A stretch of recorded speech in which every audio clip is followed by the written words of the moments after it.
我係華啲，退休前係一位老師。以前做老師咁忙，邊得閒諗咩夢想啊？而家退咗休之後就唔同啦，多咗時間可以咩都玩，咩都試。之前學過古箏、魔術、芭蕾舞，仲玩過電視真人 show 添。最記得嗰陣，屋企人舉晒啲燈牌嚟支持我，幾開心啊！退咗休之後先知，原來我心底裏邊有個演藝夢。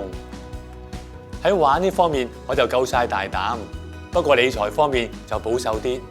以前好多人羨慕我做老師，覺得係鐵飯碗。計我話，其實人人退休後都可以自製鐵飯碗啦。買咗香港年金，個月有穩定收入，有咗呢一份安心，就可以 full time 去追我嘅演藝夢。咁呢個演藝夢仲有啲乜嘢想實現㗎？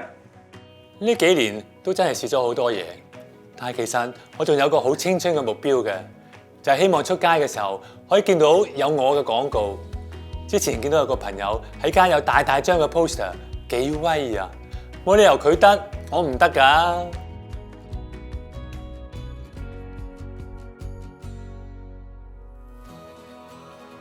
有香港年金幫我計好晒，退咗休都可以放膽發掘新興趣，甚至揾到自己嘅夢想。